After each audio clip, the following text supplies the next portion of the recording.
¿Qué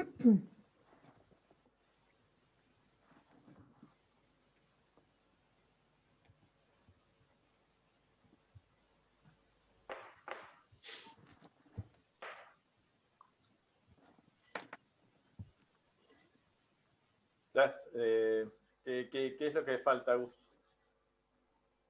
Listo, ya está. ¿Ya está entrando la gente? Ya está, ahí está entrando la gente. Bueno, mientras tanto anda presentando. Buenos días. Bienvenidos.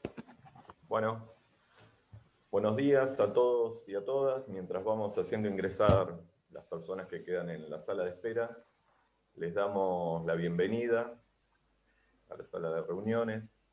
Me llamo Gustavo Gaceta y junto a Violeta Buchbinder somos integrantes de la comisión científica y vamos a ser los anfitriones en la actividad científica de los miércoles en la Escuela de Psicoterapia para Graduados. En la mesa del día de hoy va a presentar su trabajo la revista virtual Psicoanálisis Ayer y Hoy. Mientras sigue ingresando la gente, le voy a dar la palabra a Viviana Garbulski, que va a ser quien coordine la mesa. Bueno, Viviana, te paso la palabra. Gracias, Gustavo. Bueno, buenos días a todos, buenos días a todas. Un placer estar con ustedes hoy para presentar nuestra revista digital de la escuela. En primer lugar, vamos a escuchar a la directora editorial de la revista Psicoanálisis Ayer y Hoy, la licenciada Ileana Fischer. Ileana. Gracias, Viviana, gracias, colegas, gracias a quienes nos acompañan en el día de hoy.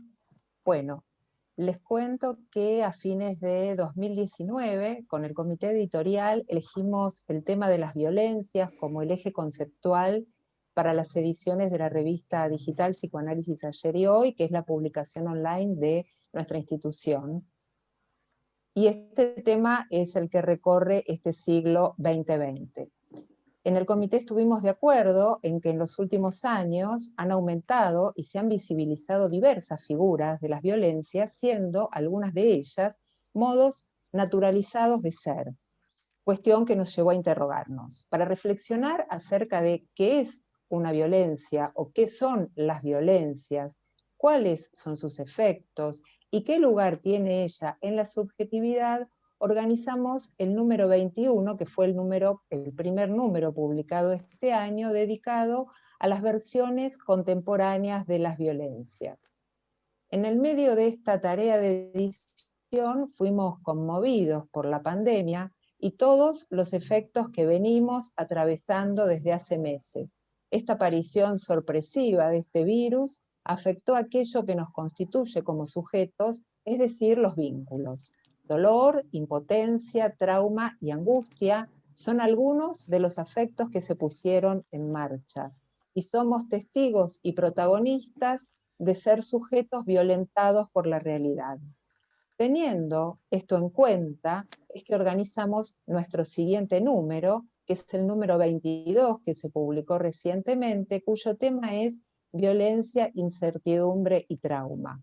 Para que ustedes conozcan un poco más la publicación y las secciones por las que está constituida, hemos elaborado un brevísimo video de unos poquitos minutos contándoles las secciones y presentando a quienes conformamos el equipo de la revista. Bueno, Aníbal, si querés, compartimos el video.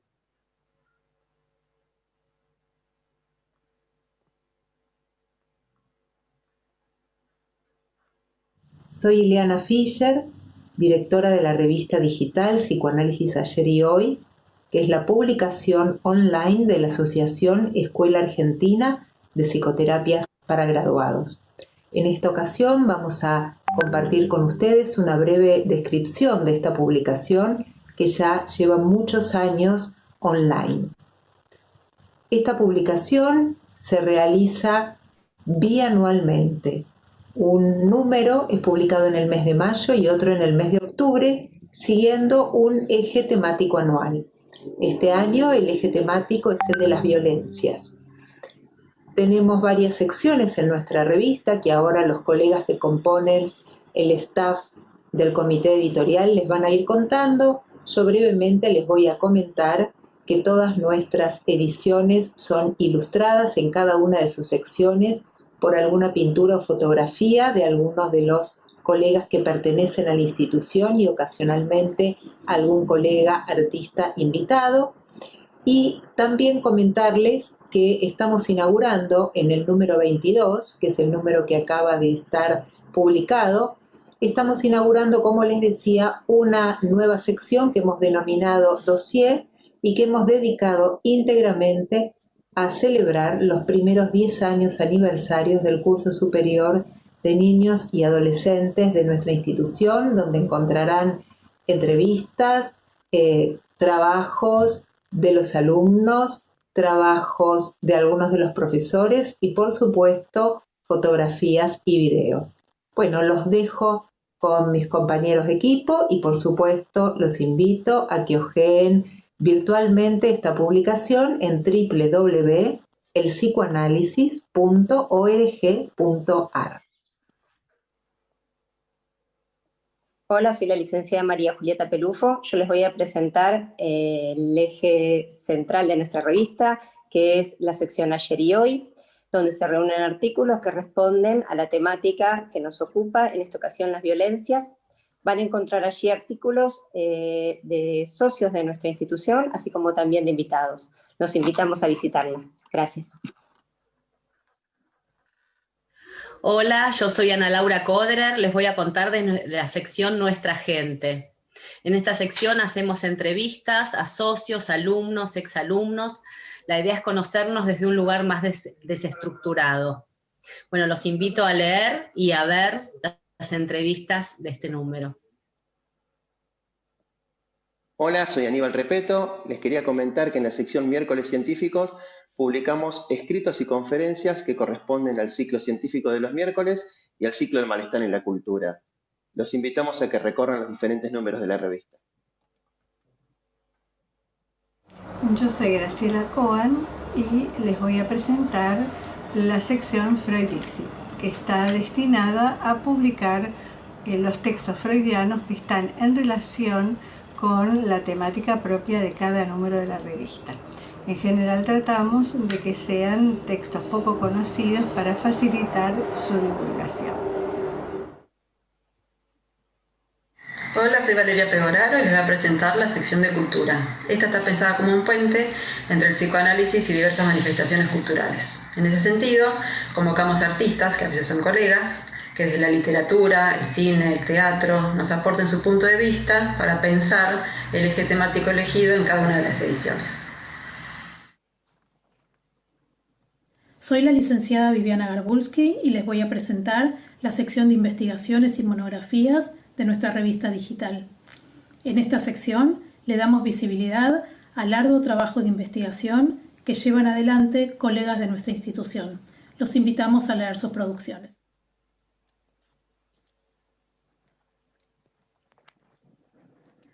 Bueno, esperamos que todos puedan recorrer, bucear, navegar por nuestra revista y disfrutar de todas estas secciones que tenemos. Ahora sí, vamos a dar comienzo a la mesa que lleva por título Repensando tiempos violentos. Les cuento cómo va a ser la dinámica.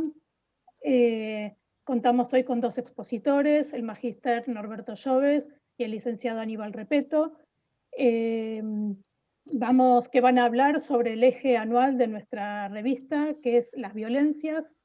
En primer lugar vamos a escuchar a Norberto y luego a Aníbal, para después abrir el intercambio con todos ustedes a partir de las preguntas y comentarios que vayan llegando a través del chat de Zoom, ¿sí?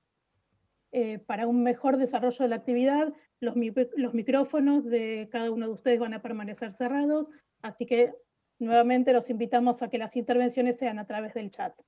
Y a todos aquellos que nos visitan por primera vez y que tenemos el gusto de compartir este espacio con ustedes, les pedimos por favor que nos envíen su contacto de mail por el chat, así podemos mantenernos en contacto e informados de próximas actividades de la escuela. ¿Sí?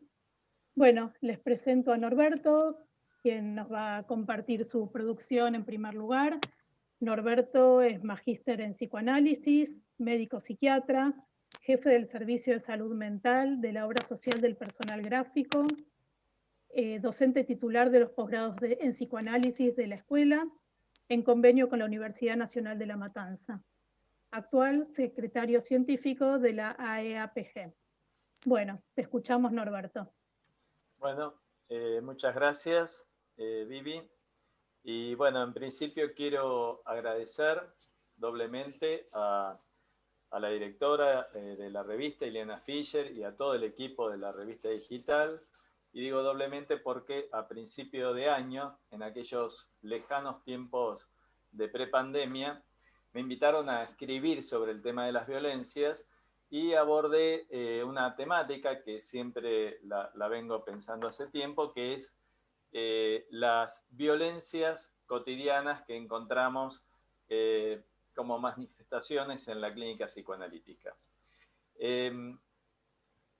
Después me pide Ileana si podía de alguna manera repensar estos tiempos violentos, pero bajo las características de esta situación actual, de esta situación social que nos convoca, que es la pandemia. Para este cometido, partí del conocido postulado freudiano de que la violencia, como manifestación de emociones hostiles, es inherente a la condición humana, y que este aspecto auto y heterodestructivo del individuo insiste en formas más o menos desfiguradas por efecto de la renuncia pulsional que exige la pertenencia a la cultura.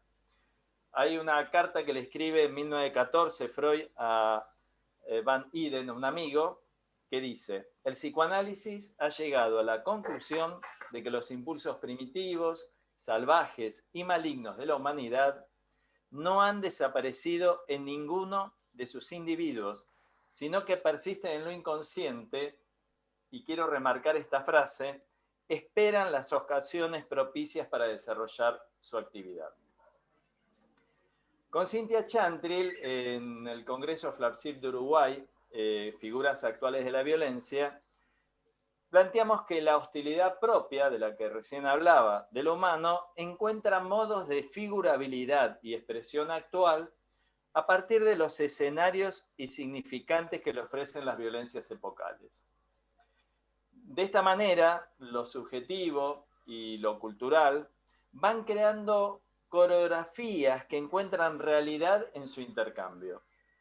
El encuentro íntimo entre el mundo externo y el interno condiciona la vida psíquica desde el principio mismo de la existencia. El odio, más antiguo que el amor, es uno de sus productos y va a expresarse siguiendo las marcas de la época, de la cultura. A esta altura, no está de más recordar que Freud postula, en Psicología de las Masas, que nuestra psicología individual es simultáneamente psicología social en el sentido más lato y legítimo. Y una prueba de esto la tenemos los analistas cuando pensamos la transferencia, ¿no? Que está sostenida en un vínculo social. Ahora me pregunto, si cada época produce hechos que la caracterizan respecto de cómo irrumpe y manifiesta su propia dosis de crueldad, ¿cómo incide en lo psíquico la irrupción vertiginosa de esta pandemia? ¿Se podría decir que trae nuevas formas de violencia? Ante estos interrogantes y la invitación de la revista a hablar de este tema, me encontré con dos obstáculos para pensarlos. Uno era el ideal de originalidad. ¿Por qué digo esto? Porque venimos hablando hace 7, 8 meses de este tema. En el ciclo científico se ha hablado muchísimo de este tema, que temía repetir lo ya dicho. Pero bueno, me rescaté de este obstáculo pensando en la perspectiva psicoanalítica de la importancia de la repetición para la reelaboración, y que por ahí, en esa cuestión clínica, ¿no? Por ahí algo de lo inédito se pueda volver a aportar. Por otro lado, el otro obstáculo que tenía era hablar de la pandemia en tiempo presente. Me enfrentaba con la falta de perspectiva para analizar este acontecimiento, ¿no? Es un problema, pero bueno, vamos con este problema, lo cual me llevó a compartir con ustedes más preguntas parciales que respuestas totales. Bueno, a fin de analizar la articulación posible entre violencia y pandemia, me pareció primero contextuar cómo pensar la definición de la palabra violencia. En tanto, es un concepto muy resbaladizo, generador de debates epistemológicos, que para circunscribirlo es preciso aclarar el marco desde el cual se lo aborda. No solo no hay una definición unánime de la palabra violencia, sino que su simple nominación puede tener un carácter performativo respecto de determinado acto. Ya que estamos en el terreno sanitario, hay una definición en la OMS que no la voy a repetir, pero en líneas generales las pueden encontrar en la página web. Define la violencia como una intencionalidad que tiene como consecuencia, se quiera o no, algún tipo de daño. ¿Lo piensa de la misma manera el psicoanálisis? En principio me parece que hay dos aspectos para abordar el tema de violencia en psicoanálisis que los quiero ir situando, ¿no? Uno es la perspectiva traumática, que incluye la insistencia pulsional, así como cualquier estímulo en exceso en relación a su posibilidad de procesamiento. Se ha hablado sobre el tema del trauma en dos tiempos y esta perspectiva en algunas actividades científicas.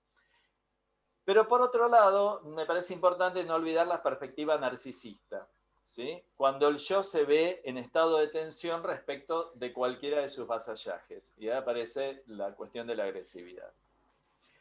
Estas dos perspectivas a mí me parece que están muy bien desarrolladas por Freud en la carta a Einstein, ¿Por qué la guerra? En esa carta, Freud hace una analogía entre las palabras poder y violencia. ¿De dónde saca esto? Él plantea que la fuerza bruta fue el modo originario de zanjar los conflictos entre los hombres. Esta modalidad, la fuerza bruta, este modo originario, lo que lleva es al binarismo de vencedores y vencidos. ¿Cómo se sale de esto? Bueno, también ahí en esa carta Freud aporta que la forma de salir de este binarismo es la terceridad que representa el derecho como poder de la comunidad. Se insta así a renunciar a la violencia del uno, que también la describe en Tótem y Tabú, que se sustituye por la violencia comunitaria. Ahora, esta es una forma de violencia, la violencia comunitaria, la que se sostiene en el derecho, que a través de la fuerza de la ley regula el intercambio social, procurando evitar el daño. Su efectividad depende de una alianza social duradera, organizada y sostenida por lazos libidinales. ¿Por qué interesa recordar estas dos formas de violencia en esta situación de pandemia en la cual vivimos? Porque cualquier medida sanitaria, el aislamiento, el ASPO, el aislamiento social preventivo obligatorio, solo tendrá un efecto de sentido de protección si se encausa como un ejercicio del poder de la comunidad en nombre del bien común por sobre la libertad individual o la fatuidad yoica. Claro, hay un problema. Cuando se arma la situación comunitaria, dentro de la comunidad está la tentación a reeditar la violencia del uno, insistiendo por retornar a la lógica binaria ahora dentro del seno comunitario.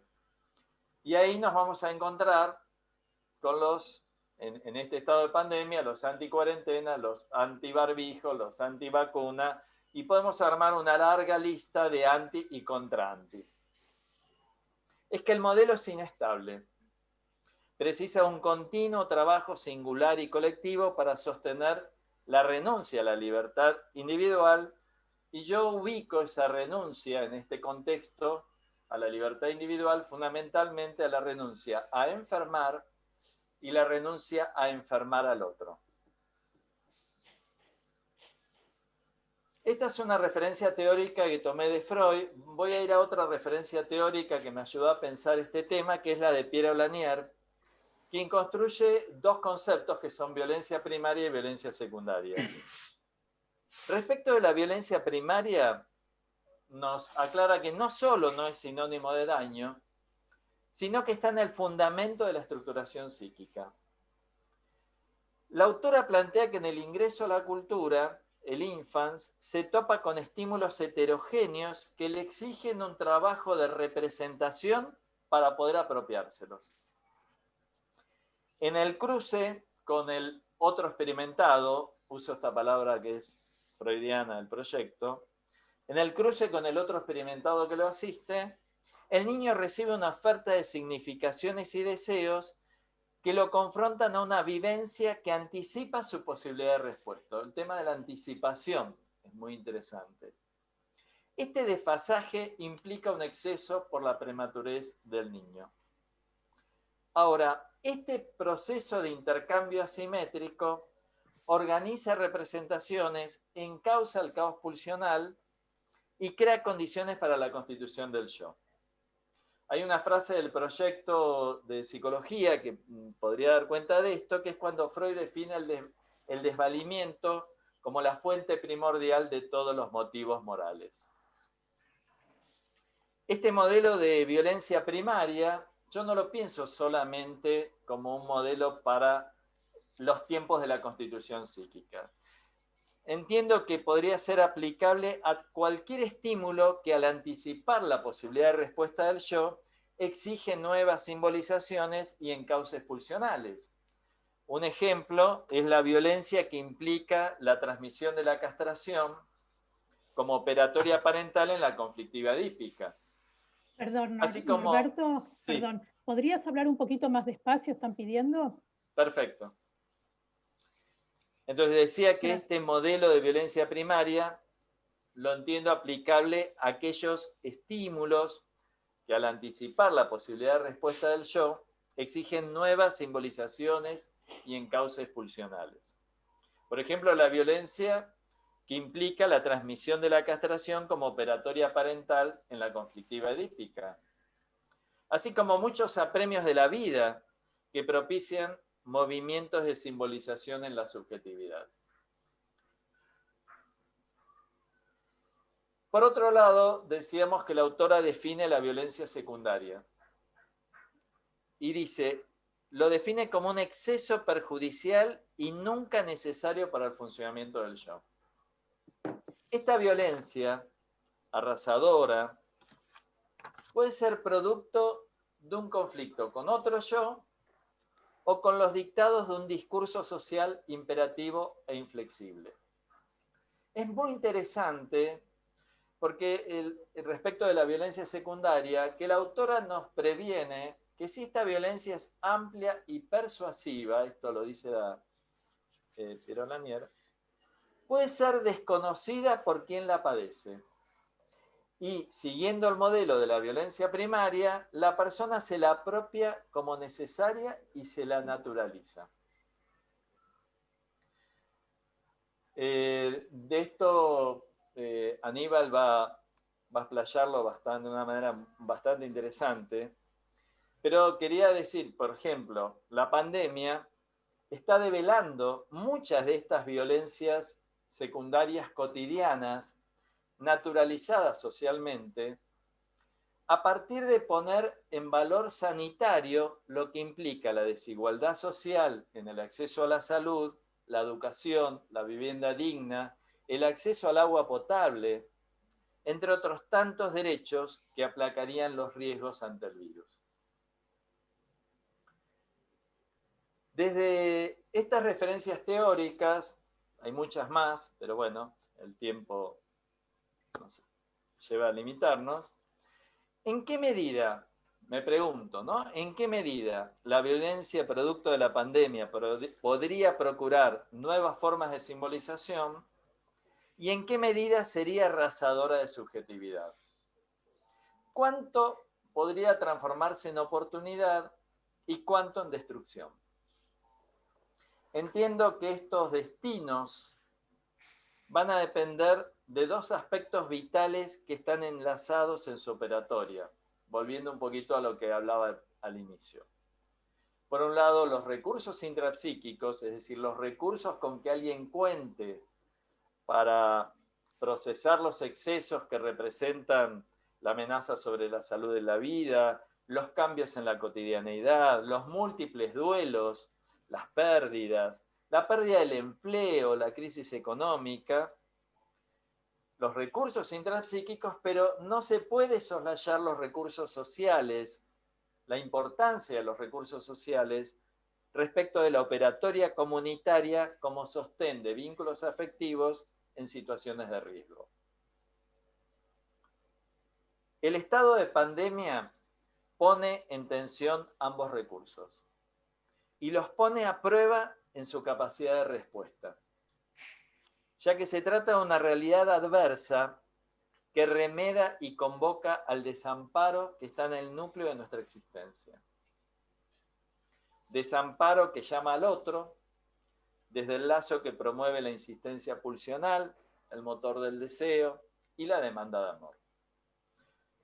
Por lo cual, ambos recursos, entiendo, deben ser considerados en cualquier contexto clínico. De ahí, desde estas referencias teóricas, voy a pasar a algunos aspectos clínicos. Tomo una frase de Freud que dice: el psicoanálisis no es hijo de la especulación, sino el resultado de la experiencia.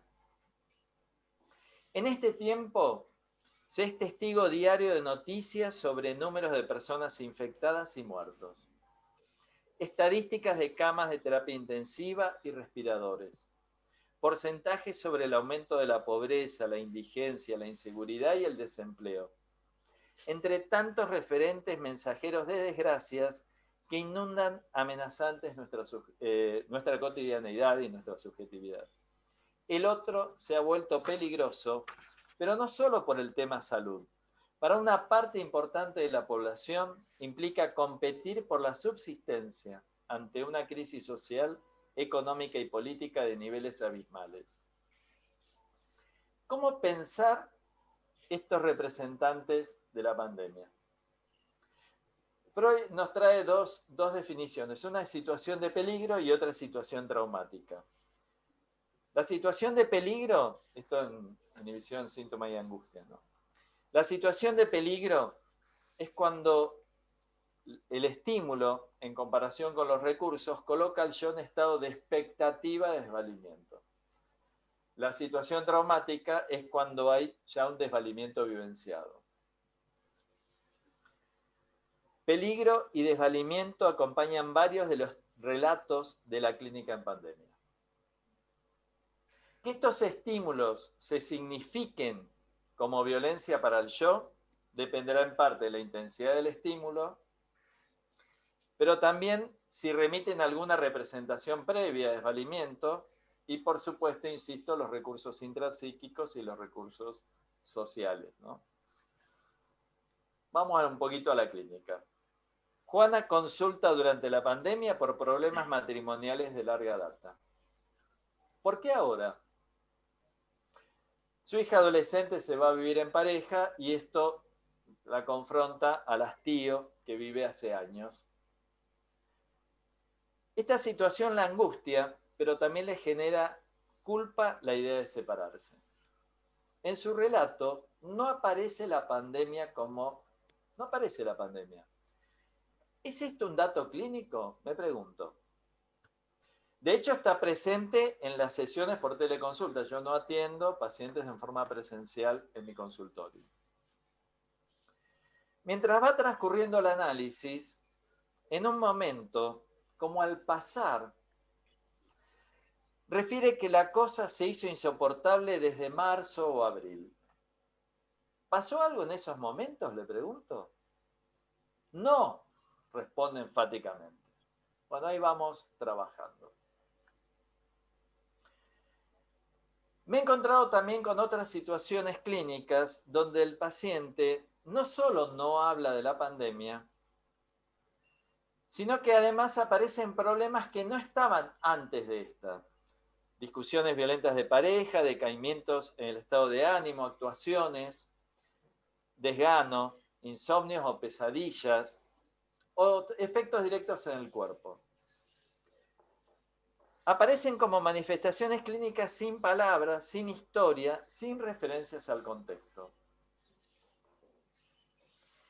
Estas presentaciones me hicieron pensar en lo que Janine Puget, que ha trabajado con víctimas de terrorismo de Estado, denominó como expresión directa de lo impensado. Es un concepto que ella ubicó, lo impensado.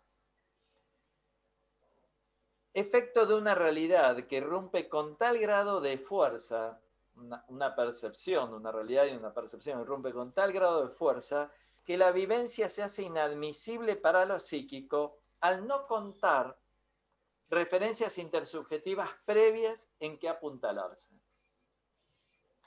Así quedan boyando como representaciones, y acá tomo lo que dice la autora, representaciones a la búsqueda de palabras, de significantes, descripción. Para poder así lograr ser contadas.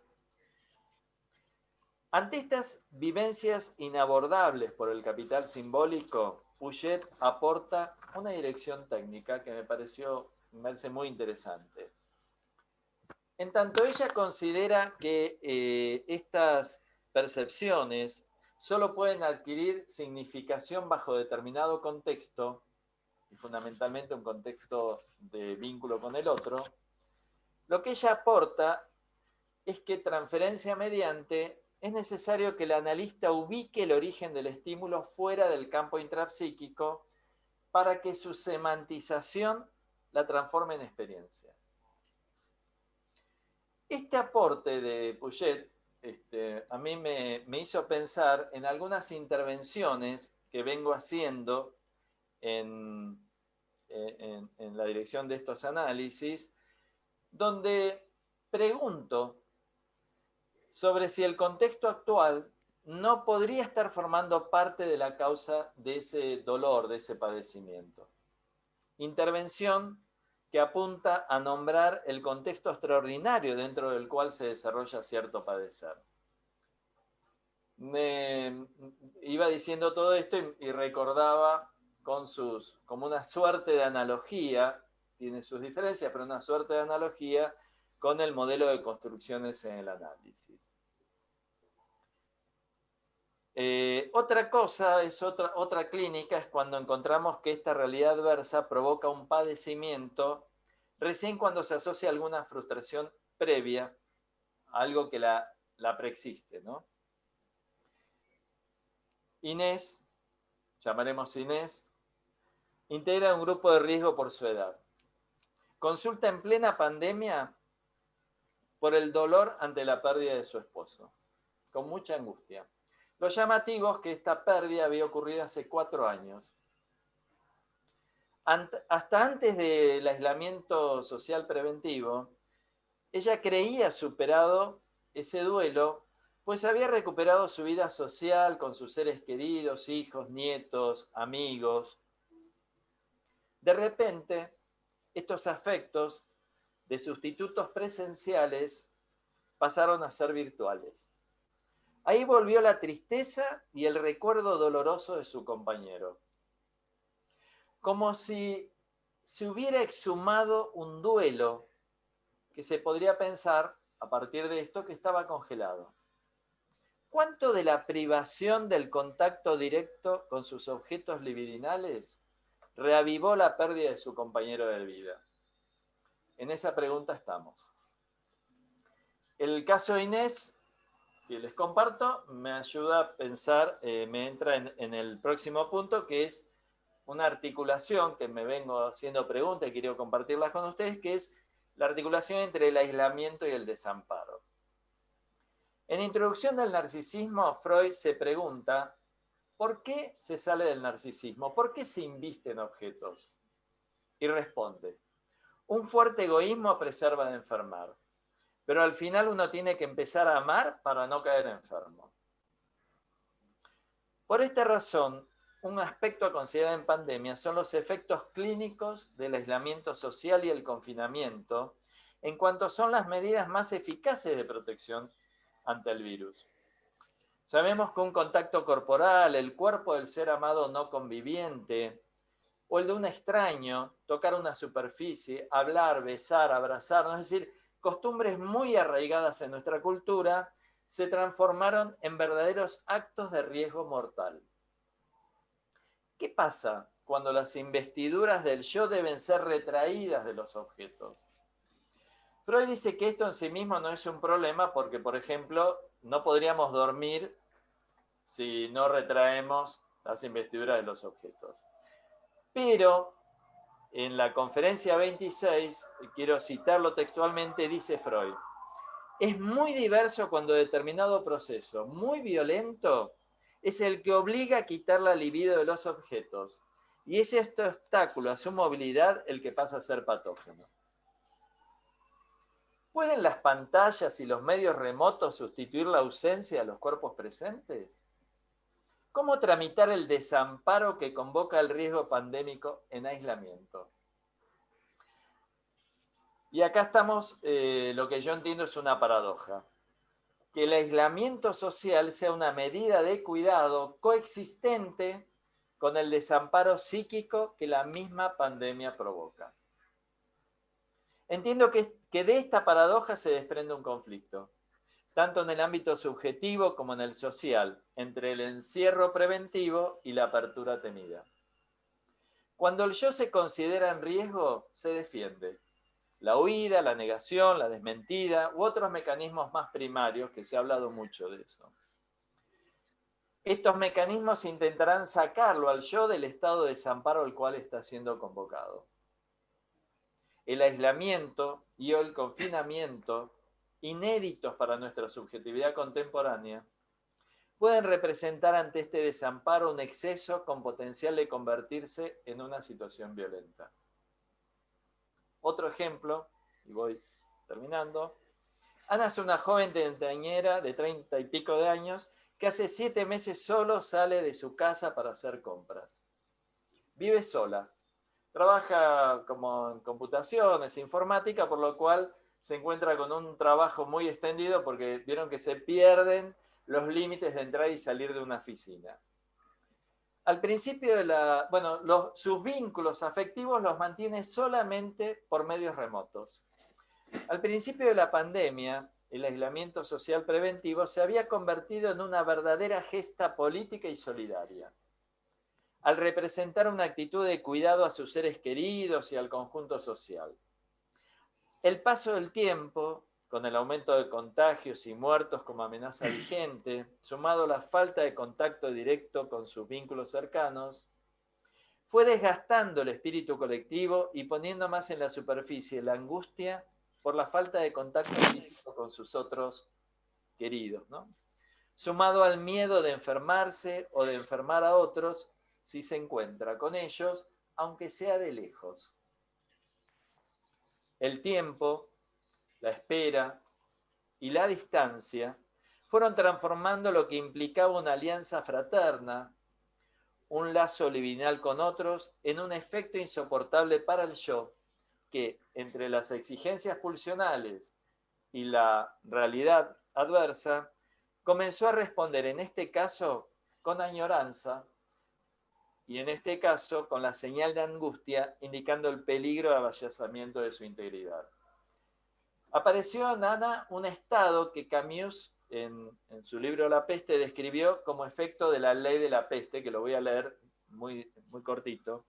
Dice Camus, al final de aquel largo tiempo de separación, ya no podía imaginar la intimidad que había habido entre ellos, ni el hecho de que hubiese podido vivir a su lado un ser sobre quien podía en todo momento poner la mano. Bueno, y para terminar, En 1919, cuando en Viena aún se sentían las esquirlas de la Primera Guerra Mundial y el transitar de la gripe española, que recordemos que Freud perdió a su querida hija Sophie por efecto de esa pandemia, Freud redacta Lo ominoso, Lo Unheimlich, adelantando algunas formulaciones del más allá del principio del placer. Hoy lo ominoso, lo íntimo más familiar, lo que debe quedar oculto, el desvalimiento primordial, está al acecho o sale a la luz de modo descarnado. Analizar en un periodo de tanta conmoción social plantea interrogantes respecto de cuánto está presente en el padecer que trae un analizante y qué dificultades para el analista. La práctica psicoanalítica, desde mi forma de pensarla, es sensible al modo en que los sucesos de la actualidad moldean y colorean las presentaciones clínicas. En este tiempo, las demandas apremiantes del desamparo ponen a prueba nuestras teorías, así como sus posibilidades de intervenir y su eficacia. Considero que el análisis apuesta a la palabra en transferencia y al tiempo de procesamiento, que es fundamental incluir el tema del tiempo de procesamiento en situaciones como estas, ¿no? Con dispositivos creativos que favorezcan nuevas ficciones libidinales en pos de apaciguar el conflicto entre el empuje pulsional y la intimidación de la realidad. Bueno, hasta acá llego. Gracias. Muchas gracias, Norberto. Un lujo poder contar con el secretario académico y científico de la escuela. Científico, la escuela. Gracias, Norberto. Vamos a escuchar ahora a Aníbal. Aníbal, ¿estás listo? Aníbal es licenciado en psicología, profesor universitario, kinesiólogo fisiatra, director y editor de la revista digital Sin Contornos, jefe de trabajos prácticos de psicología del desarrollo, de la carrera de licenciado en psicología de la Universidad de Maimónides, jefe de trabajos prácticos de la materia Intervenciones Clínicas con Niños y Adolescentes de la carrera de licenciatura en psicología, también de la Universidad de Maimónides. Cursó la carrera de especialización en prevención y asistencia psicológica en infancia y niñez en la UBA. Es cursante del tercer año de la maestría en psicoanálisis en nuestra escuela, en convenio con la UNLAM. Es escritor, es músico, es integrante de la comisión organizadora del Congreso de la escuela y aparte es parte del comité editorial de la revista digital. Así que es un gusto tenerte a vos también, Aníbal, entre los participantes de esta mesa. Te escuchamos. Gracias, Vivi. Buenos días. En principio quería agradecerle a Ileana y al resto de mis compañeros del equipo de la revista por permitirme estar hoy acá en representación del grupo. La verdad que disfrutamos mucho de hacer la revista. Al escrito que voy a leer hoy lo titulé El imperativo del cambio, la tiranía de un sistema violento y sigiloso.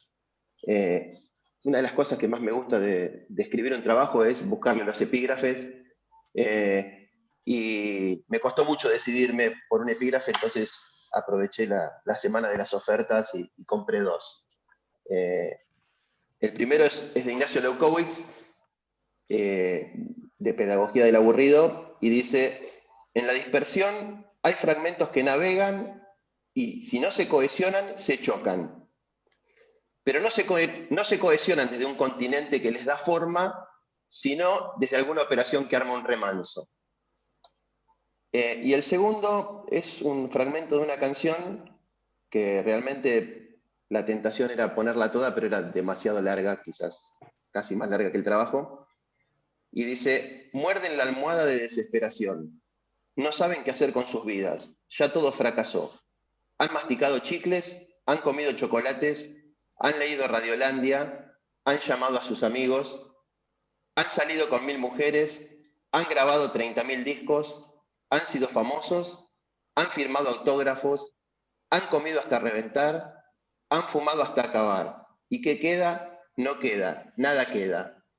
Es un fragmento de una canción que se llama De nada sirve, de Morris, que tiene 51 años y parece escrita esta mañana.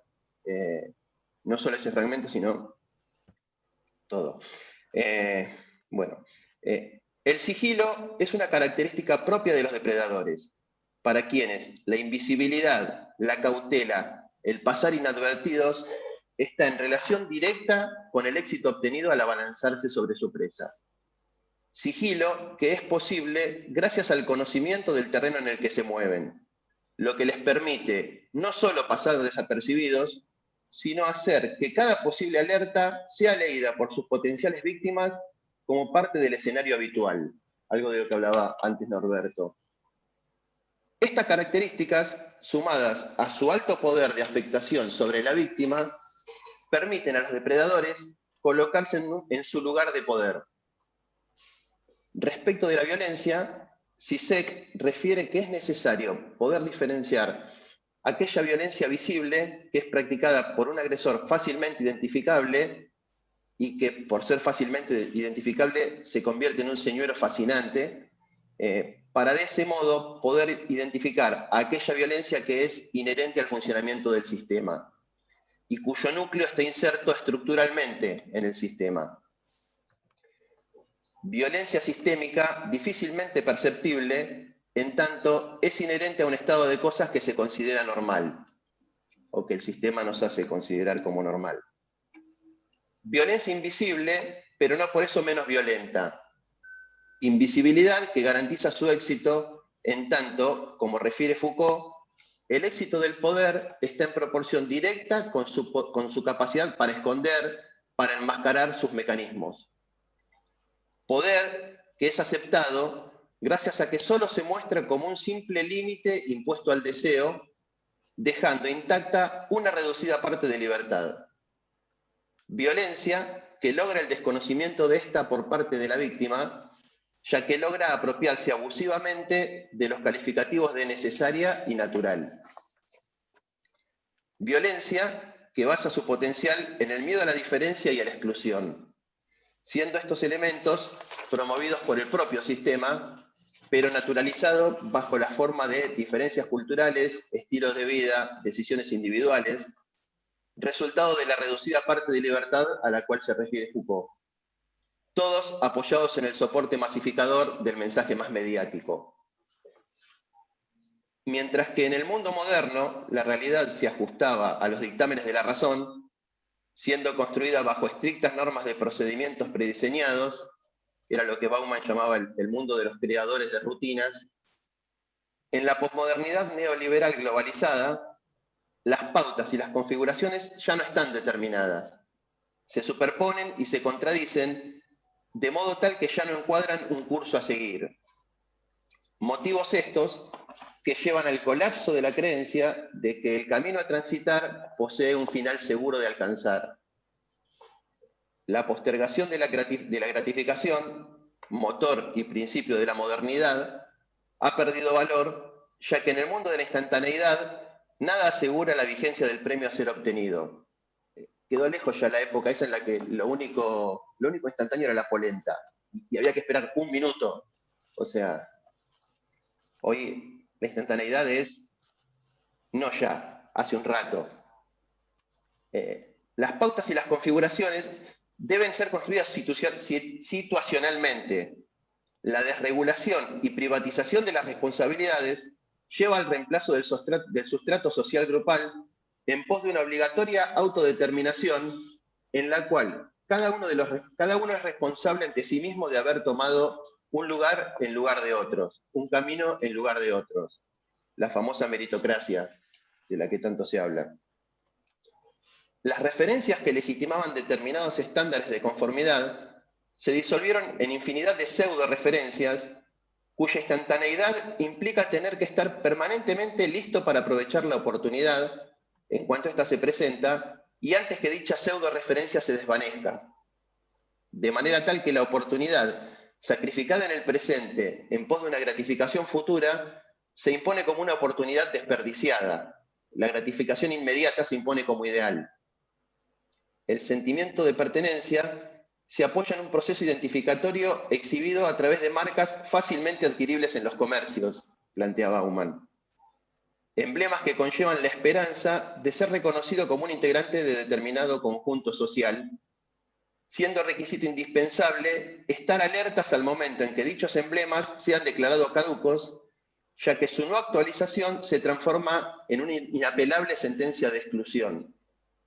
Así, la volatilidad y fragilidad de las marcas identitarias llevan a que la promesa de convertirse en diferente, en tanto parte de un conjunto social determinado, se transforme silenciosamente en el imperativo de tener que ser permanentemente alguien diferente, estableciéndose así una trampa entre la necesidad de lograr una identidad lo suficientemente sólida como para ser reconocida, a la vez que lo suficientemente flexible para que permita el rápido y continuo cambio.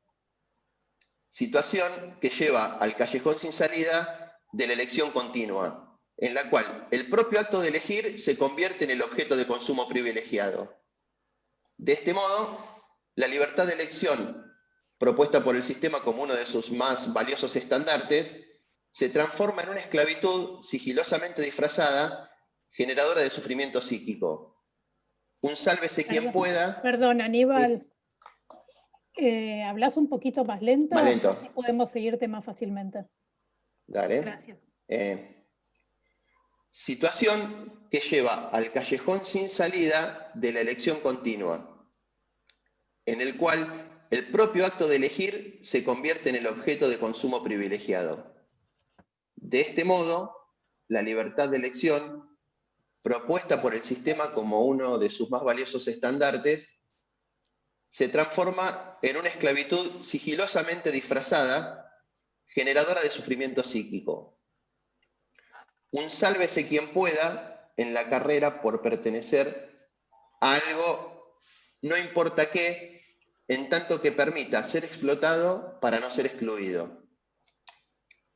Sociedad de consumo en la cual todo es a elección, on demand, excepto el imperativo de tener que elegir, sin la posibilidad de elegir no elegir, ni de saber que eso no es posible. Coerción sigilosa de un sistema violento. La oferta es infinita, y si no está codificada, se la codifica de inmediato. Apenas surge una expresión marginal, el sistema muestra su capacidad de autoperpetuarse. Mientras prepara la codificación, reprime y luego, en una jugada magistral, la incorpora. No hay afuera. El margen es una estrategia del sistema. Por eso los márgenes tienen renglones. La durabilidad implica una desventaja, en grado tal que la caducidad se convierte en un evento para celebrar. En tanto, permite deshacerse de aquello que ya ha quedado obsoleto. Motivo por el cual los objetos pasan a ser apreciados no solo por sus prestaciones, sino por sus limitaciones, las que son promesas de una cercana y segura obsolescencia, ahora sí, entre miles de comillas, satisfactorias.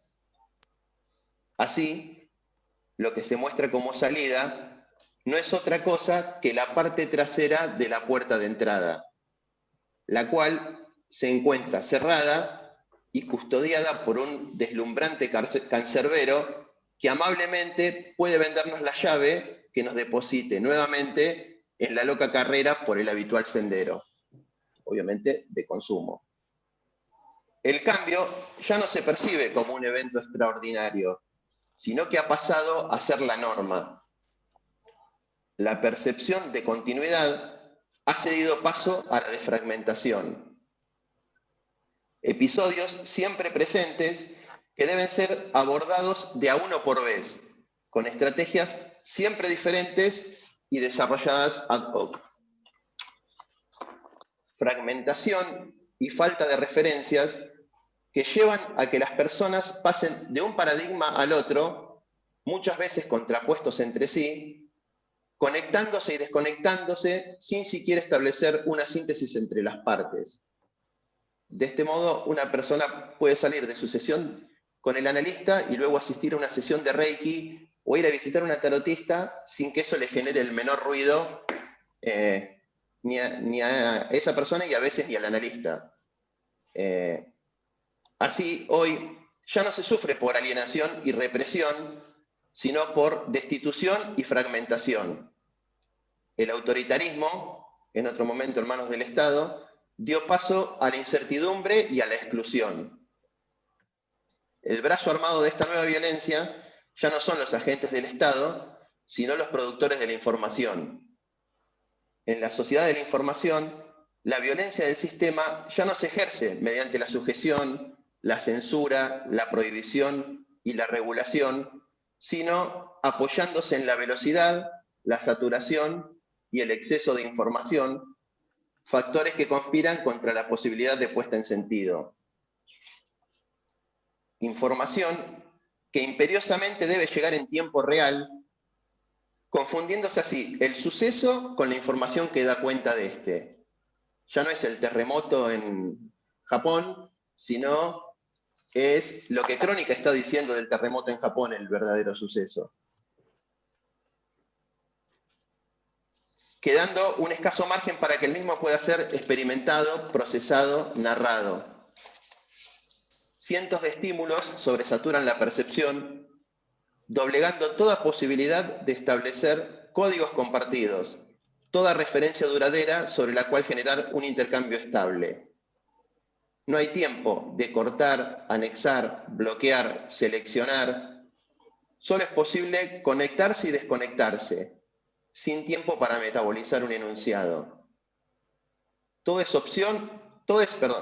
opinión y reacción, pura descarga que queda rebotando en el afuera y va de uno a otro repiqueteando sin generar ningún tipo de operación duradera, ningún tipo de transformación que apunte a generar algo nuevo, creativo, transformador.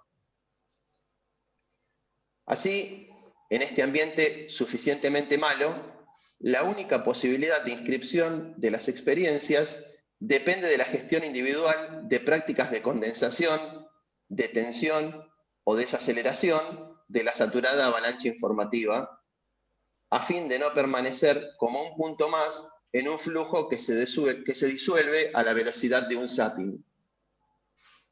Desaceleración y desaturación de estímulos que posibilita una puesta en sentido que, si bien no puede visibilizar la violencia sistémica a la que se está expuesto, implica un posicionamiento activo que sí permite, a partir de la percepción, la inscripción y la elaboración de las situaciones, accionar en lugar de reaccionar. Posicionamiento activo que no implica eludir el cambio, sino evitar que éste se imponga cuasi compulsivamente.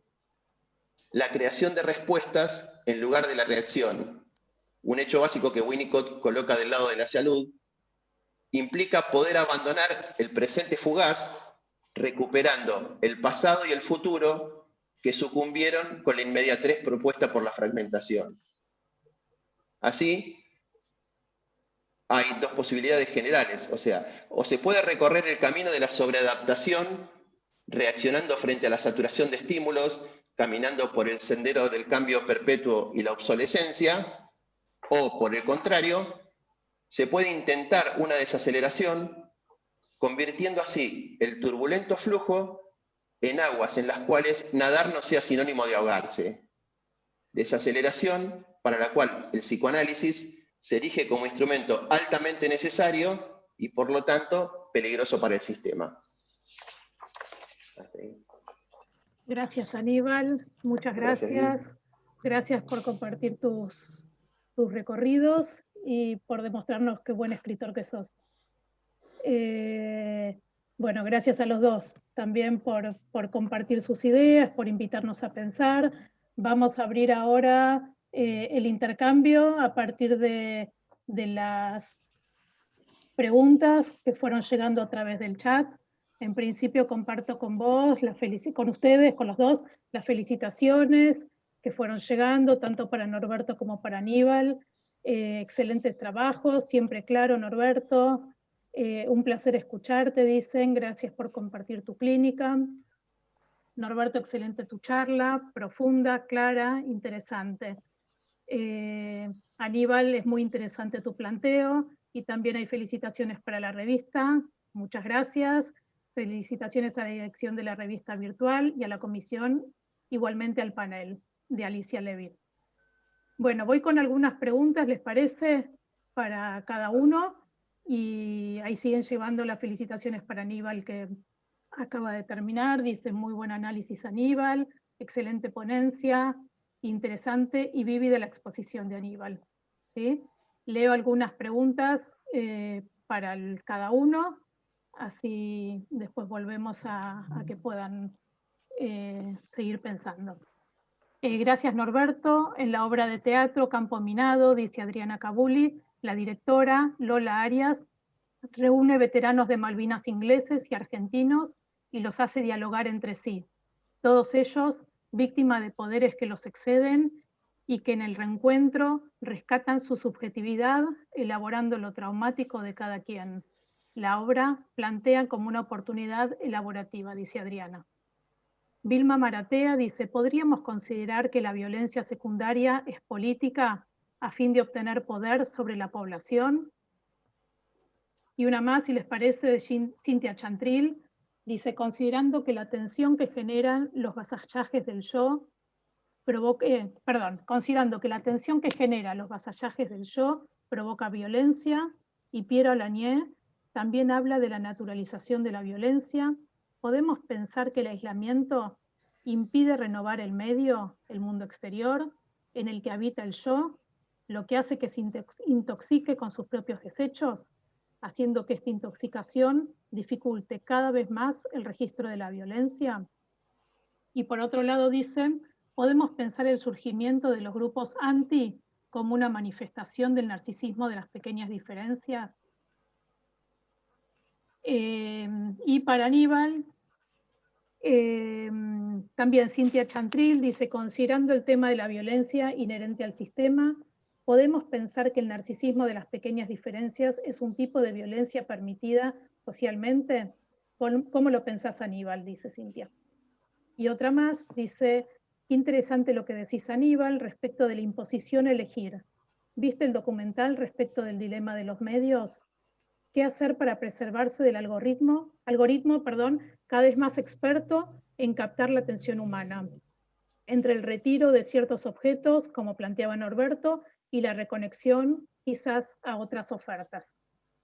Bueno, si les parece, volvemos para seguir pensando. No sé quién quiere empezar. No sé, Aníbal, ¿querés comentar vos? Como quieras, dale. Bueno. En principio, bueno, no vi la obra Campo Minado, me han hablado mucho, pero me la perdí. Pero entiendo por lo que planteas, Adriana, que hacen una apuesta al encuentro, ¿no? Al encuentro con otros. A través de la palabra y a través de la presencia en encuentro con otros.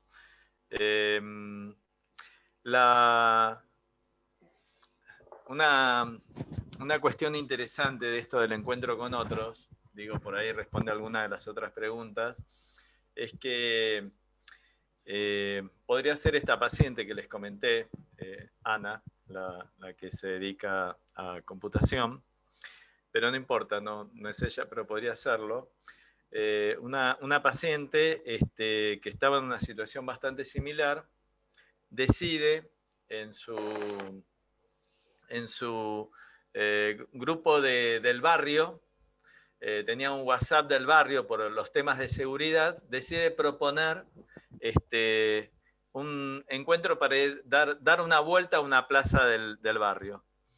Y fue muy interesante porque en el último mes, digamos, los últimos 15 días, se reunieron 4 personas para charlar y dar vueltas alrededor de la plaza, personas totalmente desconocidas, y esto cambió completamente la perspectiva. Por supuesto, reuniones donde hablan de cuestiones banales, no demasiado interesantes en sí mismas, pero lo que a mí me pareció interesante es cómo se pudo rescatar algo del orden de esta persona no se quiere reunir con sus seres queridos en forma directa, pero sí apostó a la posibilidad de un encuentro con otros del barrio, y se reúnen de lunes a viernes y dan 4 o 5 vueltas a la plaza, 1 hora de vueltas a la plaza y charlando de cosas cotidianas. Esto apunta a lo que planteaba Cintia de cómo salir de la intoxicación del yo de sus propios productos, ¿no? Me parece que es la apuesta a movimientos creativos, que es fundamental, e insisto con la cuestión de lo social, ¿no? Del valor que tiene el encuentro con otros, y me parecía interesante rescatar esto que dice Freud, que lo fuertemente patógeno que implica que haya un obstáculo violento que nos impida salir del narcisismo, ¿no? Sobre la pregunta si la violencia secundaria es política, depende de cómo pensemos la política, depende de cómo pensemos lo que es político. Yo diría que sí, pero porque pienso que cada cual tiene su política, digamos. La violencia secundaria puede ser una manera de pensar el vínculo, un vínculo de pareja, no sé, el lugar de la mujer, el vínculo entre los hombres, digo, ¿no? En un puesto de trabajo, digo, hay muchas maneras donde algo se naturaliza como si fuera obvio,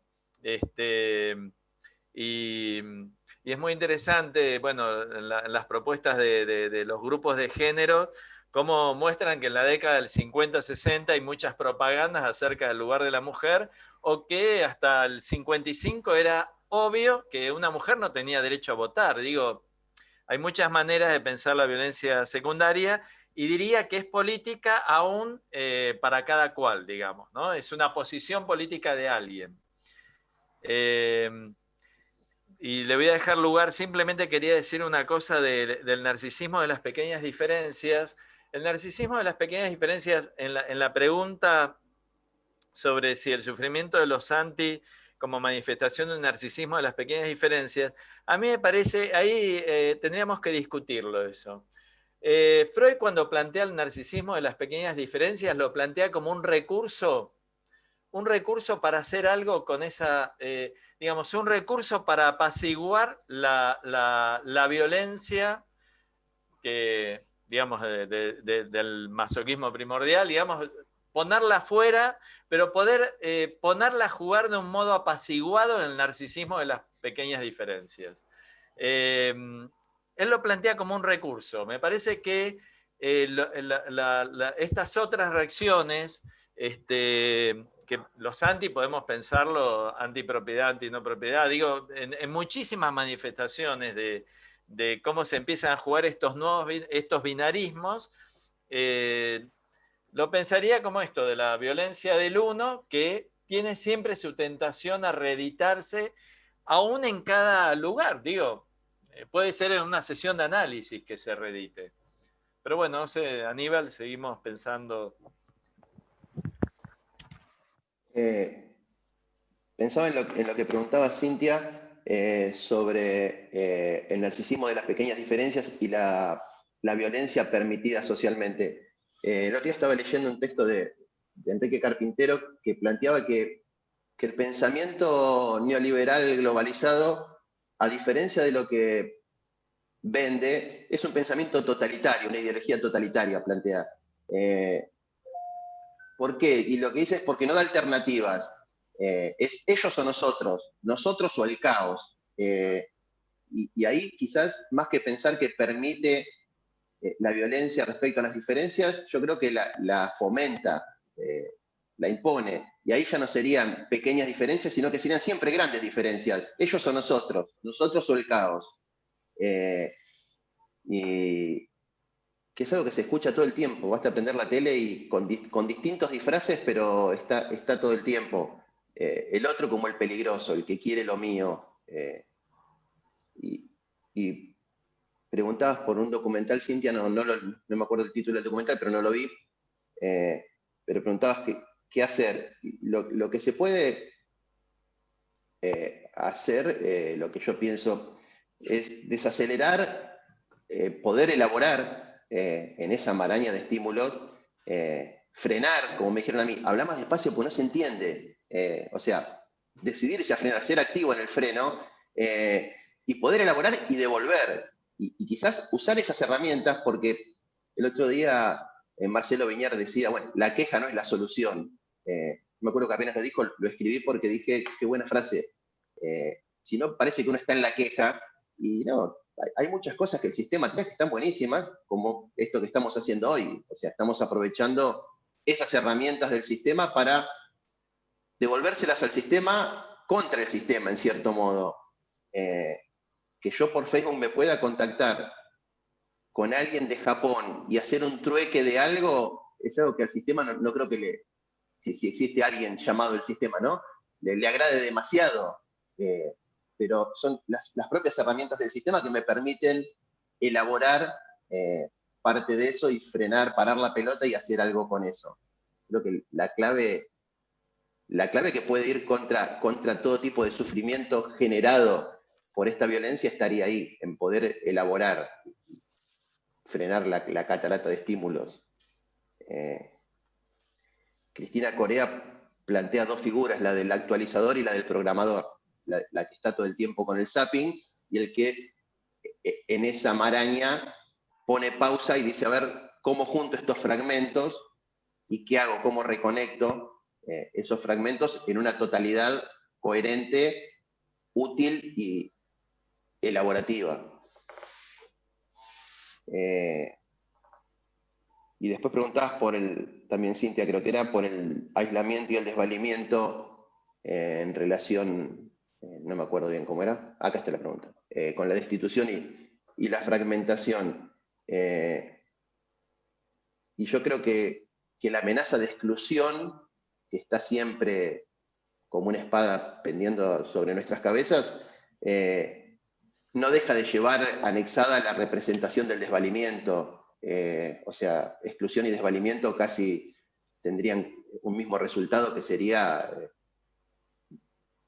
la desaparición, la muerte, la no supervivencia. Entonces, obviamente la amenaza de exclusión golpea, creo, en lo más hondo y lo más profundo, que tiene que ver con el desvalimiento originario del humano.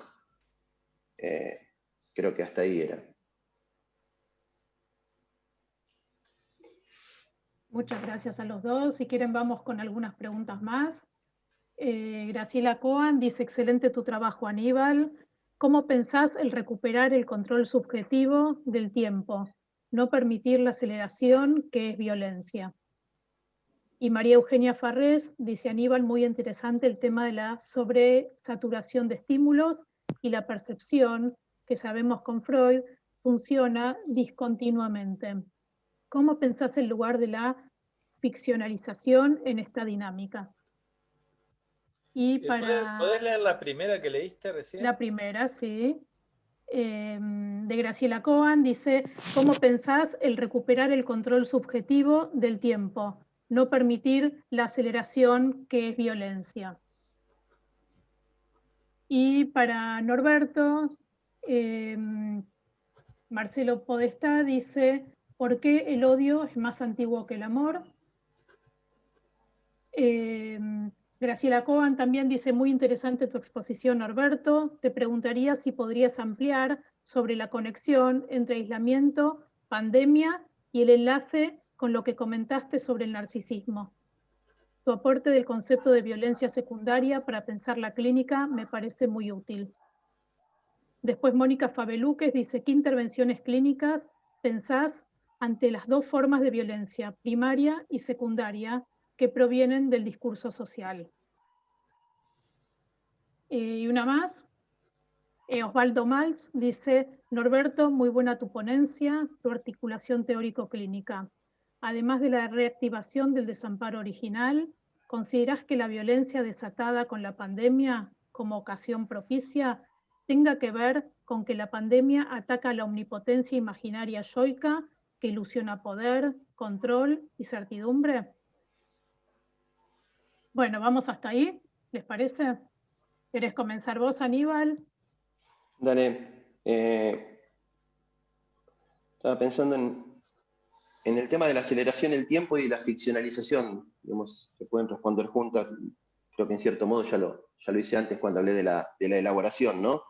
elaborar y no reaccionar, asociar y no conectar. Creo que al pedirle al paciente asociaciones ya estamos saliendo del tema de la reacción y de la aceleración del tiempo. Y la ficción, en tanto, no sé a qué se refería, no me acuerdo quién lo había preguntado, con la ficcionalización, pero toda elaboración no deja de ser una ficcionalización. Y el hecho de asociar y de no reaccionar va a permitir que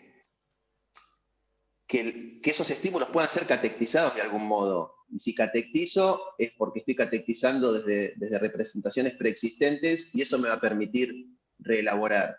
Ahora, si reacciono, en la pura reacción hay descarga, no creo que haya mucho tiempo para catectizar ciertos objetos, sino meramente ir descargando todo el tiempo, y por eso voy pasando de un objeto al otro, descargando en uno, y obviamente descargas fallidas porque es una descarga que no va a permitir elaborar ni va a permitir establecer cualquier tipo de conexión. Entonces va a ser un saltar de una descarga a la otra, y seguramente en este momento está saliendo el iPhone 13 y nos estamos perdiendo de comprarlo por estar acá. Entonces, digamos, salimos corriendo ya y lo compramos y obviamente no va a generar nada. Creo que la clave está ahí, en poder, como decía antes, parar la pelota y asociar y elaborar.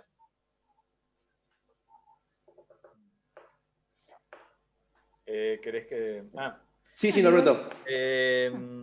A ver, en la línea de lo que va planteando Aníbal, me parece que hay varias preguntas. En esto de las ficciones libidinales tiene que ver con lo que acaba de decir Aníbal, ¿sí? Me parece que la posibilidad de ir creando ficciones libidinales tiene que ver con la posibilidad de que la palabra vaya armando recursos que estaban y que no estaban, digo, ¿no? Una ficción libidinal es la transferencia. A mí me parece que la transferencia es una de las ficciones libidinales con las cuales contamos, donde todo el tiempo vamos haciendo un determinado semblante respecto de un lugar que ocupamos, sabiendo que lo ocupamos de una manera, pero que es para el trabajo analítico. Pero ahí hay una ficción libidinal que tiene un destino, técnicamente tiene un destino determinado, ¿sí? Y así me parece que son las propuestas que va haciendo el análisis. Y en esta línea ya el pedido de asociaciones y la posibilidad de ir recuperando historias e historizando, haciendo nuevas historias, ¿no? A partir de esos restos que quedaron. Por eso decía la analogía con las construcciones. Las construcciones en análisis es una manera de ir creando nuevas ficciones libidinales. Pregunta Marcelo, ¿por qué el odio es más antiguo que el amor? Bueno, eso Freud lo va desarrollando a lo largo de su teoría. ¿Sí? El yo-placer purificado, la constitución del yo-placer purificado sería como uno de los elementos donde podemos ubicarlo. Lo que hay que recordar es que el amor y el odio no tiene que ver con lo pulsional, tiene que ver con una manera de organización del yo. Y hay una primera instancia, que es el yo-placer purificado, donde hay una expulsión, todo lo que me causa displacer, lo saco para afuera, no importa si es interno y externo, y lo vivo como algo peligroso y me lo saco de encima. Eso es una de las formas en que el psicoanálisis teoriza la constitución del aparato psíquico.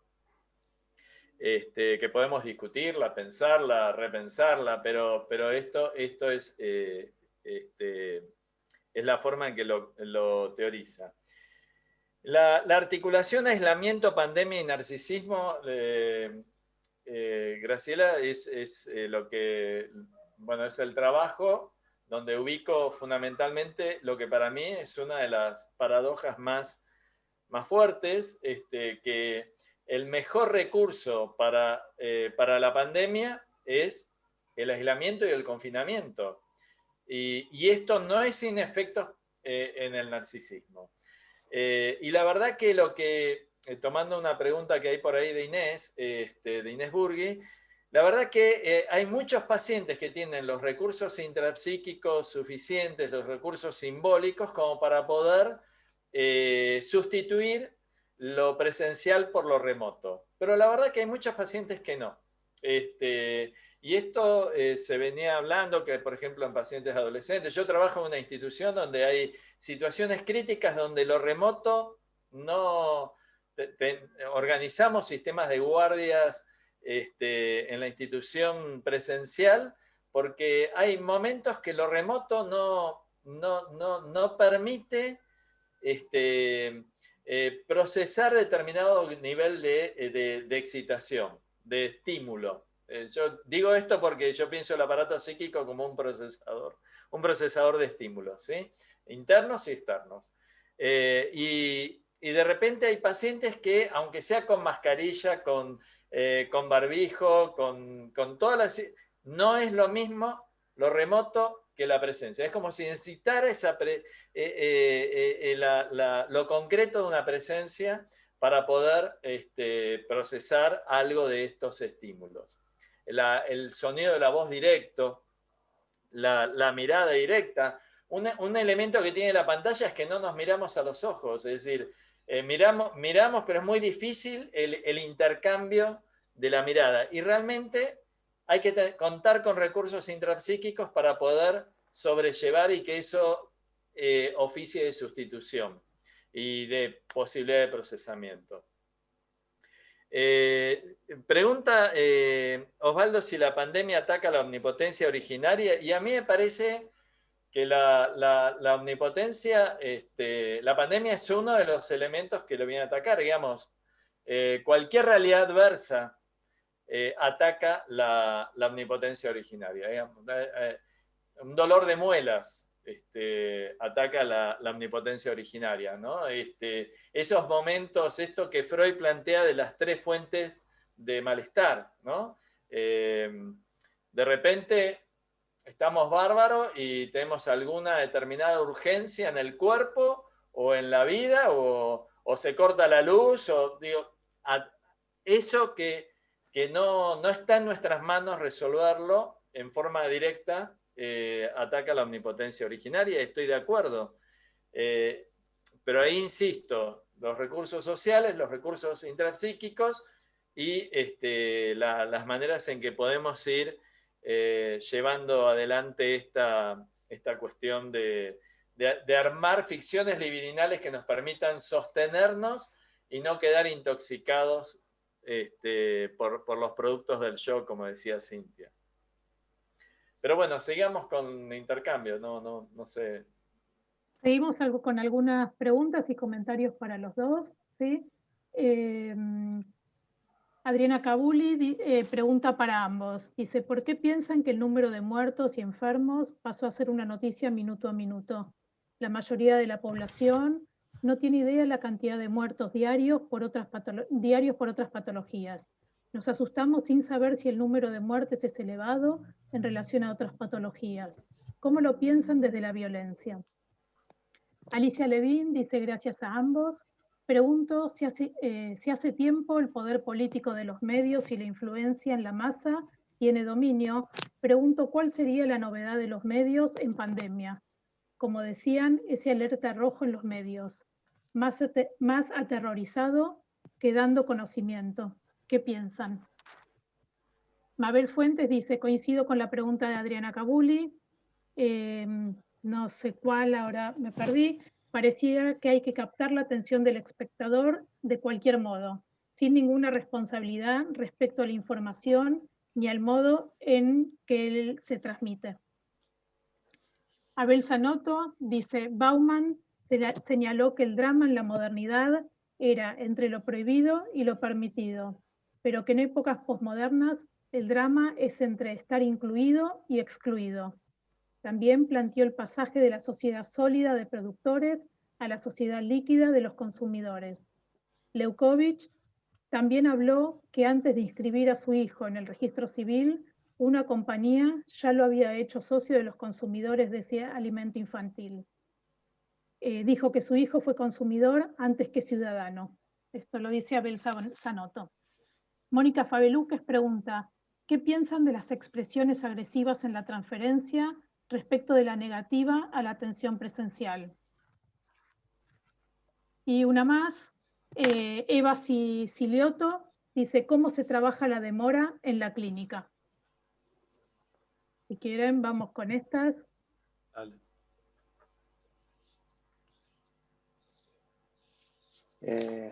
¿Voy yo, Norberto? Sí, dale, Aníbal. Dale. Respecto a lo que preguntaba Mónica de la transferencia, no me pasó. Hasta ahora un solo paciente me planteó la posibilidad, yo le planteé la imposibilidad de llevarlo a cabo hasta con protocolo, le planteé que el consultorio está en un edificio donde entre y sale mucha gente, donde sería imposible, le planteé la imagen de los dos con máscara y barbijo, nada, creo que sí, después de eso no volví a preguntar. Así que no podría opinar de eso, porque no tuve experiencia con eso. Y después, respecto a lo que planteaba Abel Zanotto de consumidor, Leucovic plantea que el soporte subjetivo del Estado como meta institución en su momento se dio lugar al del consumidor, y la figura del consumidor es constitucional. O sea, en la Constitución del 94 entró la figura del consumidor como constitucional.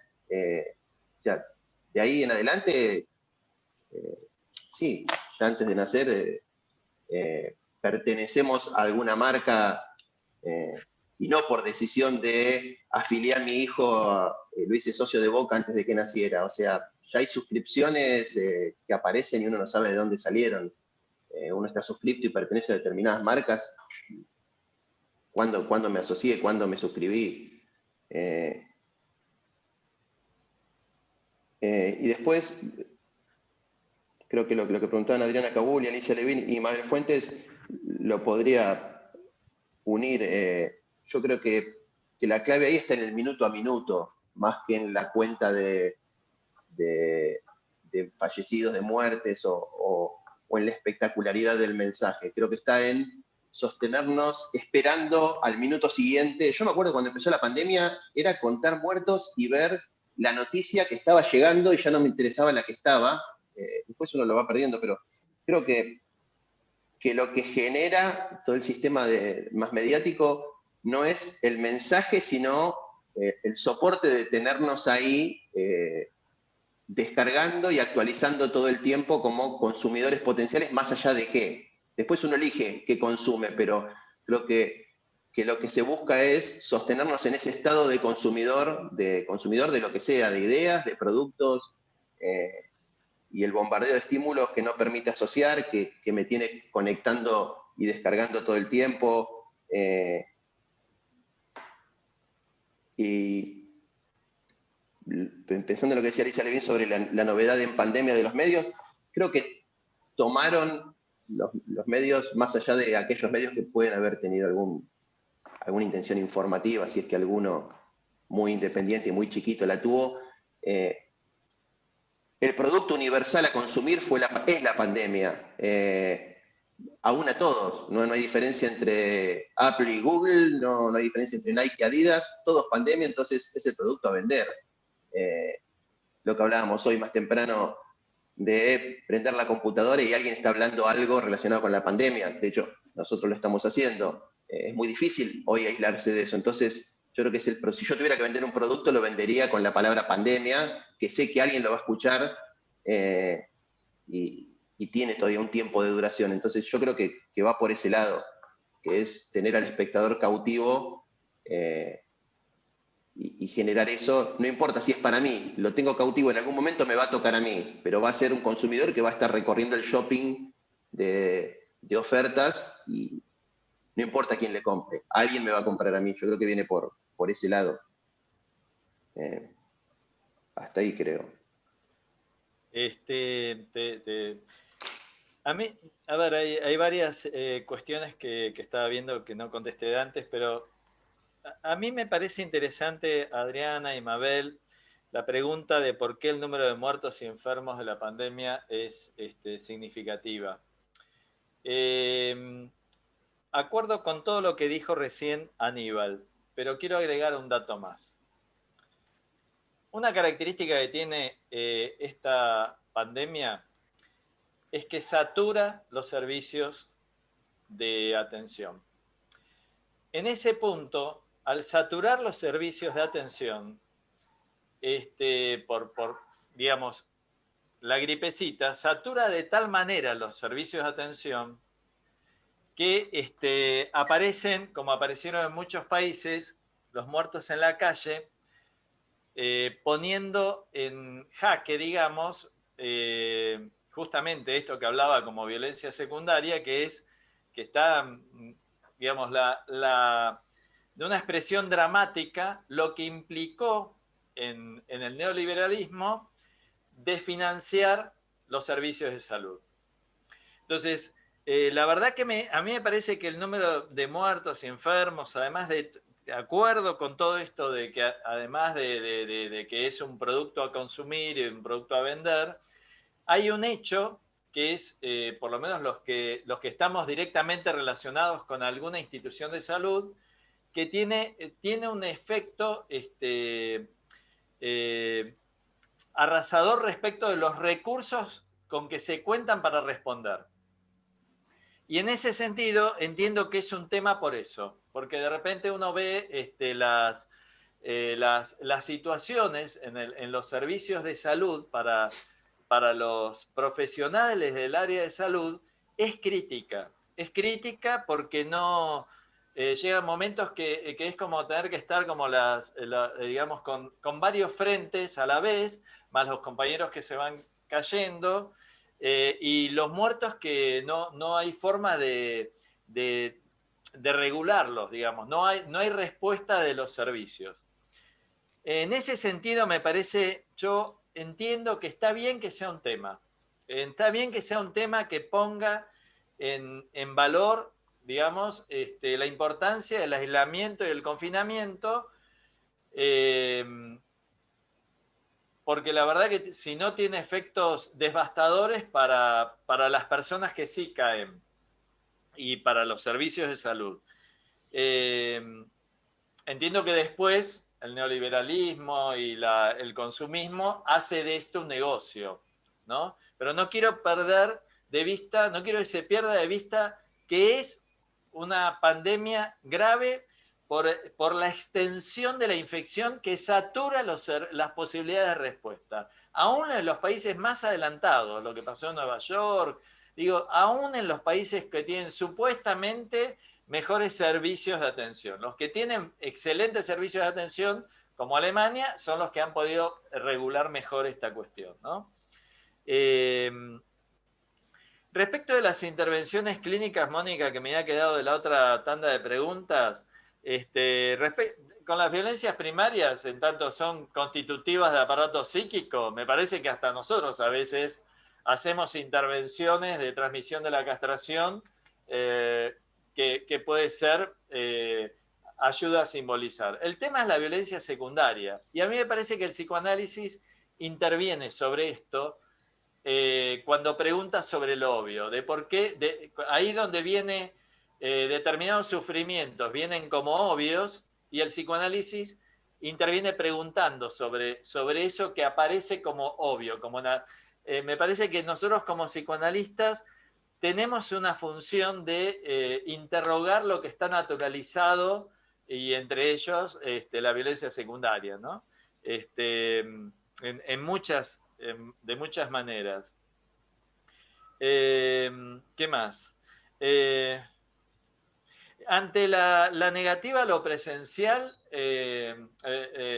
digamos, pacientes que no, ya les digo, depende. En mi consultorio, bueno, yo no atiendo en forma presencial por una cuestión de que me parece que no solamente está que el paciente tiene que venir de viaje, sino que atiende un 9º piso, tiene que subir al ascensor. Y me parece que es una exposición que si se puede evitar, la evito. Y además, prefiero que no, porque hago lo mismo que dice Aníbal, de explicar todas las condiciones adversas que implicarían, pero en la institución donde estoy a veces eso es inevitable, que hay que responder a lo presencial, porque hay un aparato psíquico sin capacidades simbólicas para sostener lo remoto. ¿Cómo se trabaja la demora? Todo el tiempo trabajamos los psicoanalistas con el tema de la demora. A ver, me parece que todo el tiempo la apuesta a la palabra es una apuesta a la demora. Digamos, me parece que, por supuesto, el psicoanálisis no tiene una operatoria para la urgencia cuando algo viene en términos de alguien en situación de una angustia automática. Podemos apostar a la palabra, pero hay una respuesta urgente que hay que dar y que ahí, bueno, habrá medidas creativas para ir ubicando. Pero después me parece que en tanto nosotros proponemos, a través de la asociación, proponemos el pensamiento, el tema del juicio, digo, todo el tiempo estamos apostando a que un acto se demore y no demasiado, porque si no entramos en otro problema, pero que a que pueda haber una capacidad de pensamiento respecto de ese procesamiento de estímulos. No sé, otra ronda por ahí le damos, Vivi. Dale, dale. Ahí vamos. Marta de Houston dice, buena caracterización de este complejo momento sistémico. Quería preguntarles a ambos, ¿cómo piensan la brusca desaceleración de nuestra vida cotidiana? Beatriz Rodríguez dice, en la reforma de nuestra Constitución Nacional, la figura del consumidor eclipsó a la del ciudadano. Y Beatriz Rodríguez también dice, también hay un sesgo narcisístico en el consumo de noticias acerca de la pandemia. Ante la presencia universal de la muerte, las noticias comprueban mi experiencia. Los que se mueren son los otros. Consumimos esas noticias acerca de la pandemia para vernos excluidos del número de los afectados. Y quería leer la pregunta de Inés Burgui, que había comentado antes Norberto. Dice, muy buenos trabajos. Norberto, me pregunto, desde la falta de contacto de los cuerpos, ¿se puede pensar que haya retracción de las investiduras de los objetos? Porque en muchos casos lo que se ha observado es un incremento de los contactos, familiares, amistosos, etcétera, que parecen haber reactivado o revivido vínculos que no eran tan frecuentados. ¿Podrías desplegar la idea de nuevas ficciones libidinales que mencionabas? Y una más para Aníbal, dice Silvia Slaffman. Aníbal, asocié tu reflexión acerca de la violencia y de lo vertiginoso en contraposición de la posibilidad de elaboración y herramienta de dominación. Asocié con una frase de Marcelo Viñar, en una cultura de la imagen, de lo efímero y del vértigo, nuestra práctica es un anacronismo imprescindible. Bueno, vamos hasta acá porque tenemos muy poquito tiempo ya. Y si quieren, con estas preguntas vamos cerrando. Contestándole a Silvia, la frase esa de Viñar era una frase que estaba entre las elegidas para el epígrafe, y recién la leía de vuelta y decía, ¿qué capacidad tiene él de sintetizar en una frase lo que a mí me costó todo un trabajo? Terrible. Después me quedé con esto de la muerte, y la tele, no me acuerdo realmente si era Inés Burgui o quién lo decía, y claro, mientras miro la tele no estoy muerto. O sea, mientras yo miro la cantidad de muertos, eso me asegura que yo estoy del otro lado por ahora. Y también que no es cualquier estímulo, es la muerte. Y de la muerte a la aniquilación hay un paso, porque no es la muerte de otros, es la amenaza de aniquilación global también la que está en juego. Lo cual hace muy difícil sustraerse de eso. Y respecto a lo que preguntaba Marta, pensaba que la detención brusca, así como generó un montón de malestares, como contaba Norberto, en en las viñetas que trajo, también generó nuevos contactos o desaceleraciones que permitieron reconectarse, no sé si con el deseo, sería quizás muy pretencioso, pero acercarse un poco más al deseo, un repensarse, un poder acercarse a esas cuestiones. Y por eso, a mí lo que me llamó siempre la atención es que no hay propaganda que no hable de volver a la normalidad, sea normalidad, nueva normalidad, como que hay una necesidad muy grande por parte del sistema de volver a, llamémosla nueva normalidad, normalidad diferente. Creo que ese contacto con el deseo de esa desaceleración tiene que terminar, es insostenible para el sistema que eso esté. Por eso lo asociaba también con esta frase que trae Silvia de Viñar. O sea, el psicoanálisis es peligroso ahí, porque hay, a ver, ya frenó, ya está cerca de conectarse con su deseo, y encima viene el psicoanalista a meterse ahí, a ayudarlo, algo hay que hacer. De hecho, yo pensaba que quizás ese ha sido uno de los motivos por los cuales los trabajadores de la salud no son trabajadores esenciales.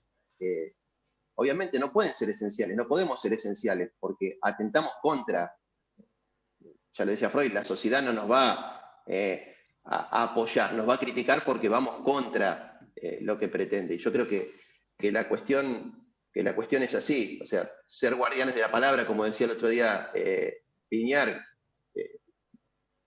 nos permite ser un puente para contactar con el deseo, y el deseo es peligroso para un sistema que lo que quiere es que decirme cuál es mi deseo, venderme mi deseo, porque el deseo se compra, y subjetivar al desubjetivado es algo inadmisible, y alguien que se queda en su casa y que corta un montón de lazos, si bien libidinales, también corta un montón de lazos que los sometían a esa violencia, y se empieza a dar cuenta de que estaba en la jaula. Entonces, es peligroso que alguien se dé cuenta que está en la jaula. Pero bueno. Aníbal, piden que repitas la frase de Viñar. La que dijo Silvia, la frase es: en una cultura de la imagen, de lo efímero y del vértigo, nuestra práctica es un anacronismo imprescindible. Bellísima. Imprescindible, y por eso tan atacado, ¿no?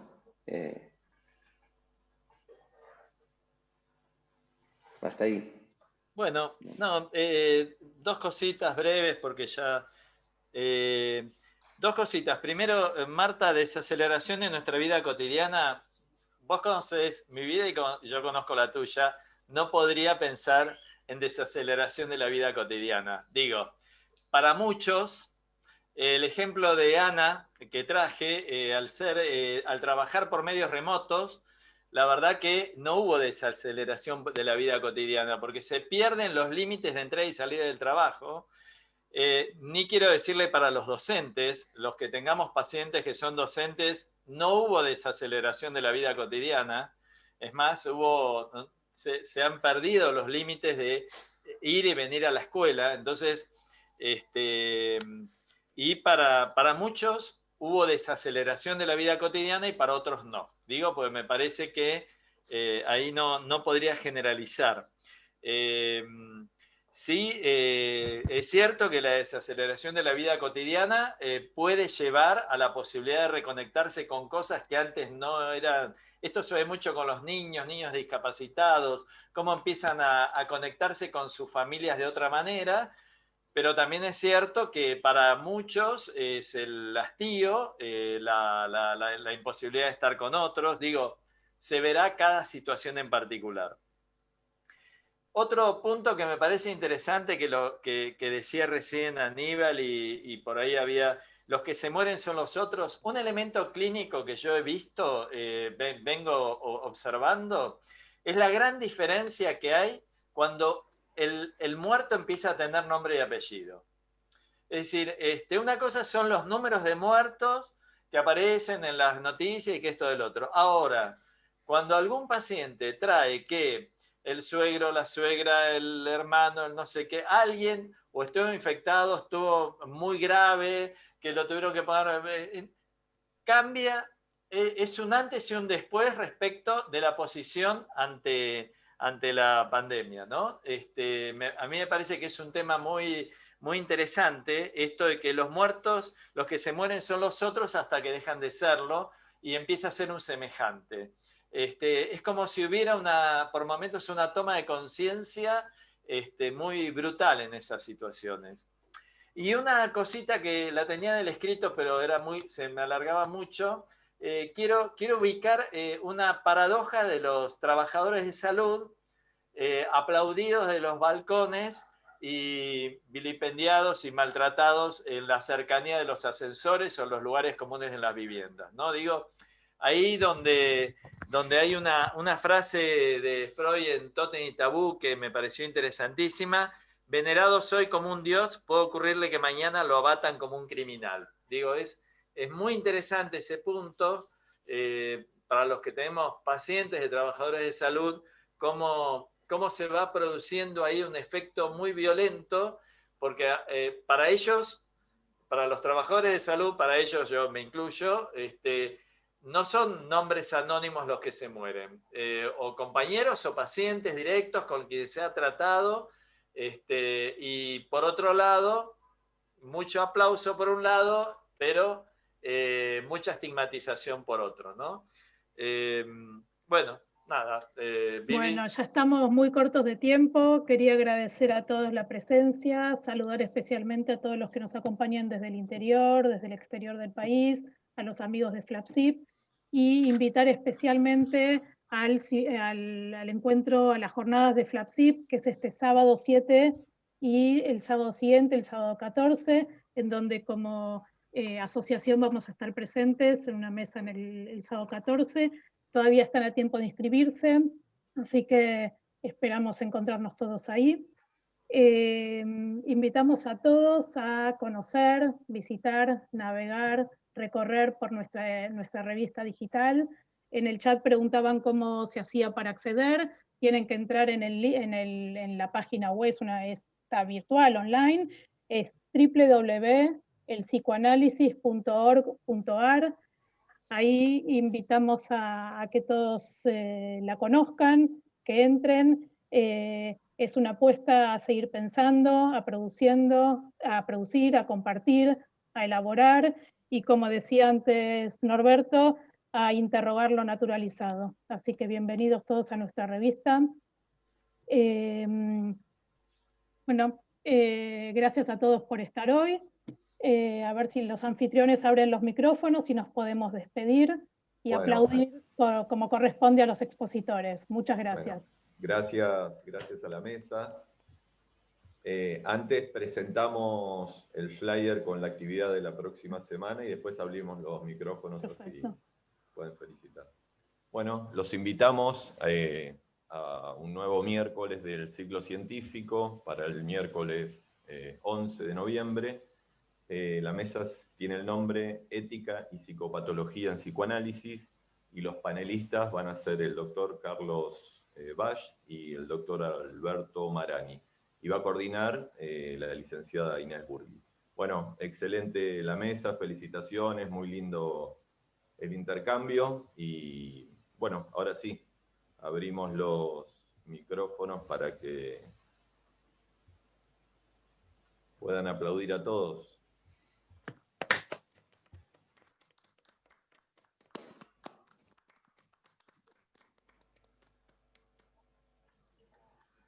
Ahí. Me parece, falta poner el audio a todos. Así escuchan Norberto y Aníbal todas las felicitaciones que hay para ellos. Ahí, ahora se pueden desmutear todos. Sí. Gracias.